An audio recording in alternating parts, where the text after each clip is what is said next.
उत्तर प्रदेश के हरदोई जिले के बेसिक शिक्षा महकमे में इस वक्त हड़कंप मचा हुआ है।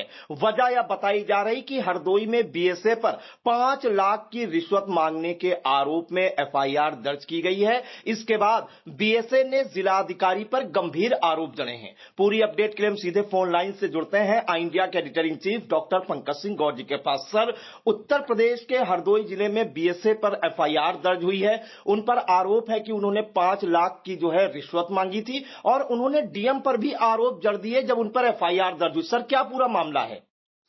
देखिए, उत्तर प्रदेश के हरदोई का ये चर्चित मामला बन चुका है, क्योंकि यहाँ पर बीएसए के विरुद्ध एफआईआर दर्ज हुई है और बीएसए ने सीधे तौर पर जो है जिला अधिकारी और एडीएम को सीधे लपेटे में लिया है, उन पर गंभीर आरोप लगा दिए हैं। तो क्या है पूरा मामला, ये हम पहले आपको बता देते हैं। हरदोई में बेसिक शिक्षा अधिकारी यानी बीएसए डॉक्टर अजीत सिंह पर शुक्रवार की रात 5 लाख रिश्वत मांगने के आरोप में एफआईआर दर्ज की गई है। आरोप है कि अजीत सिंह ने एजुकेटर भर्ती से जुड़ी एक संस्था को ब्लैकलिस्ट करने की धमकी देकर 5 लाख रुपए की मांग की थी। संस्था अध्यक्ष ने 2 लाख रुपए जो है उनसे ले भी लिए थे, यह आरोप है।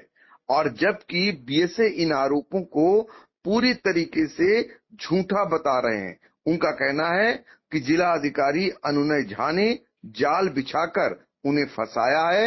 वह उन पर जो है भ्रष्टाचार के आरोप लगाते थे, लेकिन साबित नहीं कर पाए। एडीएम प्रफुल्ल त्रिपाठी भी मिले हुए हैं। उन्हें बैठकों में गालियां दी गईं, धमकाया गया कि जिला छोड़ दो। इस तरीके का बीएसए ने सीधे तौर पर गंभीर आरोप तब लगाया जब उन पर एफआईआर दर्ज हो गई।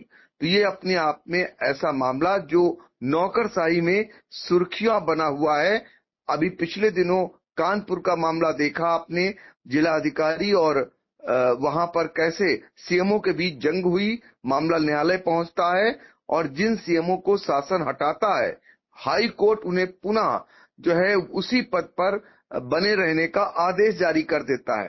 तो उसमें वहां बड़ी जो है अजीब सी स्थिति हुई और हार वहां जिला अधिकारी की एक समान हुई। अब मामला बीएसए और जिला अधिकारी का हरदोई का आ गया है। तो यहाँ पर भी इस तरीके के जो आरोप लग रहे हैं। हालांकि जिला अधिकारी अनुनय झा और जो एडीएम है प्रफुल्ल त्रिपाठी, उनकी ओर से इस मामले में अभी तक कोई ऐसा बयान नहीं आया है। लेकिन इस तरीके से अगर सीधे तौर पर बीएसए आरोप लगा रहे हैं तो अब देखना होगा कि शासन का आगे चलकर इस मामले में क्या कुछ निर्णय रहता है। फिलहाल आपको बता दें कि एक दिन पहले यानी 2 दिन पहले की अगर बात करें, 29,000 शिक्षक भर्ती से जुड़े 61 शिक्षकों के मूल दस्तावेज गायब मिले थे। जिला अधिकारी अनुनय झा के निर्देश पर शुक्रवार शाम 5 बजे city magistrate Sanjay Singh, SDM सदर संजय अग्रहरी और डाइट प्राचार्य रामेंद्र सिंह की 3 सदस्यीय समिति बीएसए कार्यालय पहुंचती है। टीम यहां पर घंटों तक भर्ती, नियुक्ति और अन्य महत्वपूर्ण अभिलेखों की गहन जांच पड़ताल करती है। यानी टसल कहीं न कहीं पहले से है, जो बीएसए संकेत दे रहे हैं कि उन्हें बैठकों में जो उन्हें अपमानित किया जाता था, वो अब बीएसए ये बात कह रहे हैं। जब मामला एफआईआर तक यानी एफआईआर दर्ज हो गई, तब ये सारे मामले सामने आए। तो टसल पहले से है और अब लपेटे में बीएसए आ गए, उन पर एफआईआर दर्ज हो गई है। फिलहाल आपको बता दें कि जिस मामले में एफआईआर दर्ज हुई है वो भी आप समझ लीजिए। गोंडा के तरफगंज स्थित उज्ज्वला सेवा संस्थान के अध्यक्ष ओम प्रकाश तिवारी की शिकायत पर बीएसए डॉक्टर अजीत सिंह के खिलाफ हरदोई में थाना कोतवाली नगर में यह मुकदमा दर्ज हुआ है। ओम प्रकाश तिवारी की अगर बात करें तो उनके मुताबिक यूपी के कई जिलों में ईसीसीई एजुकेटर के 210 पदों पर भर्ती प्रक्रिया के लिए उनकी संस्था को अधिकृत किया गया था। उनका दावा है कि उन्होंने सेवा योजन पोर्टल से मिले 4,590 आवेदनों में से जिला चयन समिति द्वारा किए गए रैंडमाइजेशन के माध्यम से 630 अभ्यर्थियों का चयन संबंधी डेटा प्राप्त कर लिया था। इसके बाद आगे की प्रक्रिया के लिए संबंधित अधिकारियों से मार्गदर्शन मांगा गया।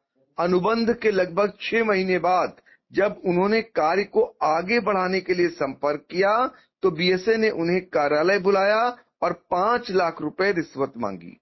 आरोप यह भी है कि रुपए न देने पर संस्था को ब्लैक लिस्ट करने और जमानत राशि जब्त कराने की धमकी दी गई।